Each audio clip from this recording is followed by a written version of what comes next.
She's winning matches. She's filling stadiums.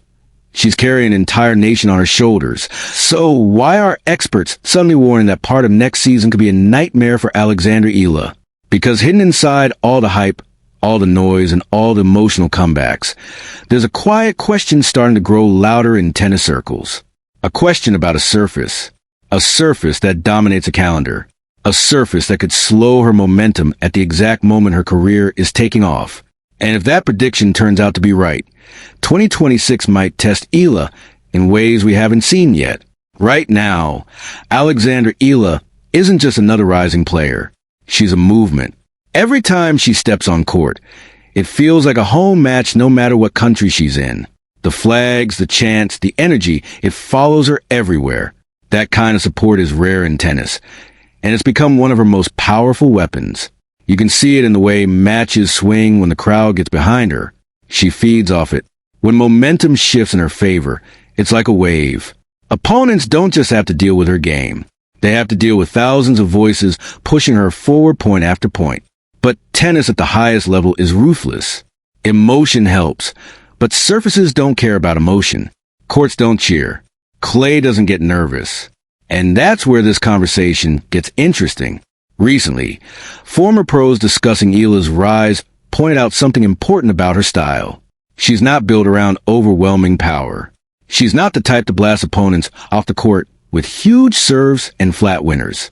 Her game is based on construction, angles, timing, and intelligence. She redirects pace beautifully. She makes players uncomfortable. She earns points instead of getting them for free. That works brilliantly on faster courts where the ball stays low and moves through the court quickly. On those surfaces, her ability to take the ball early and use an opponent's power against him becomes a huge advantage. We've already seen her shine in those conditions, where her breakthrough performances caught a lot of people by surprise. But clay is a different world. On clay, points stretch. Serves don't zip through the court the same way. Big hitters get more time, and defenders get more chances. Winning on clay often requires either heavy topspin power to push opponents back or extreme physical endurance combined with patience that borders on stubbornness. And this is where some analysts believe Eala could face real challenges.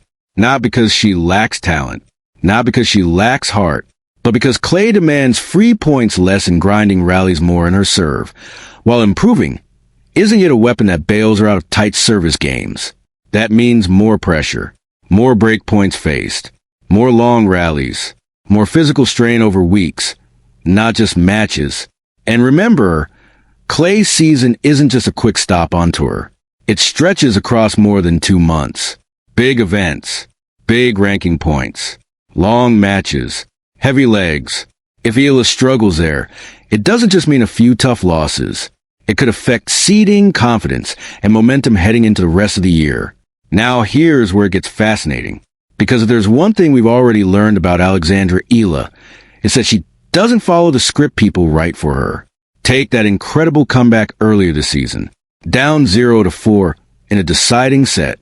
Most players mentally drift at that scoreline. The finish line feels too far. The pressure feels too heavy. One more mistake, and it's over. But she didn't fold. She clawed back point by point, game by game, dragging the match into a tiebreak, and somehow walking away with the win. Afterward, she admitted it took a bit of luck. She talked about the tension, the noise, the emotional weight of the moment. But what stood out wasn't luck. It was refusal. Refusal to let the match go. Refusal to accept defeat when the scoreboard looked brutal. That mindset is exactly why writing her off on clay feels dangerous.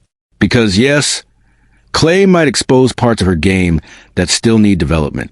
Longer rallies could test her endurance. Slower conditions might reduce the effectiveness of her timing-based aggression.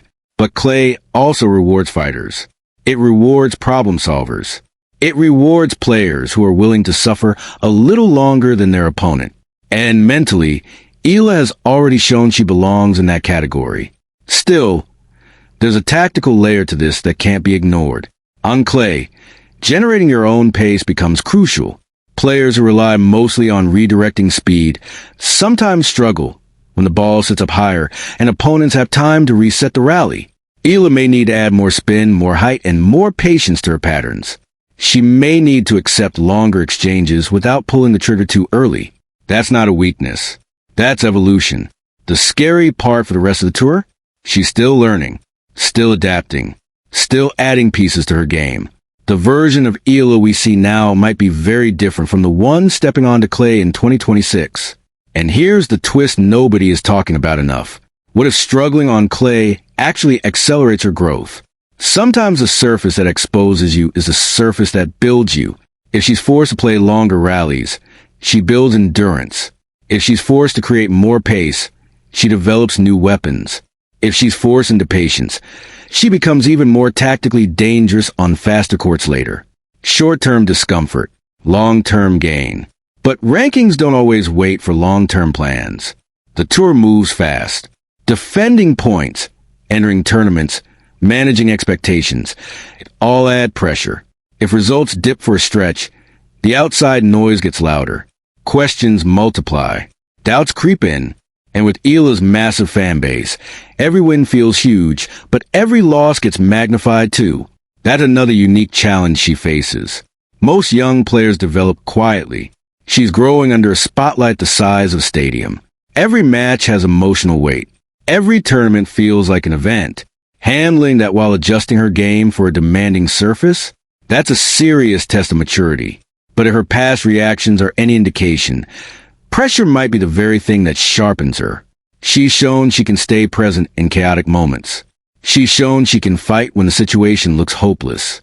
She's shown she doesn't panic when momentum slips away. Clay will ask a different question, though. Not, can you survive a dramatic comeback?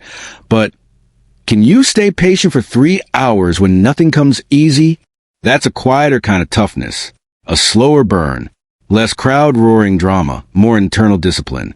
And honestly, watching how she answers that question might be one of the most interesting storylines of the 2026 season.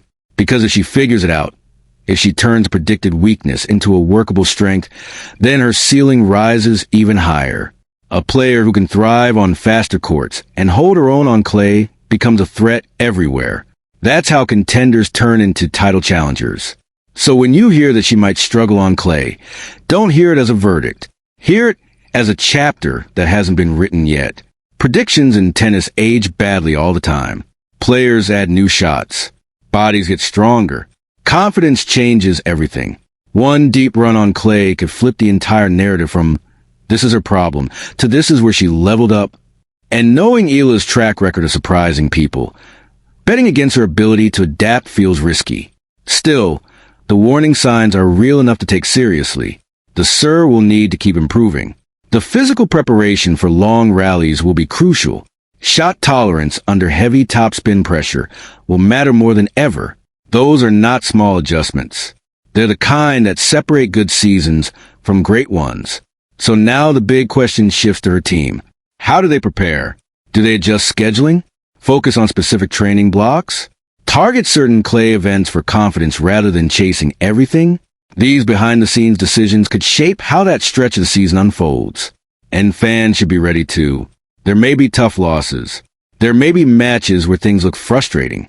Development is rarely a straight line, especially on a surface that exposes every technical and physical detail.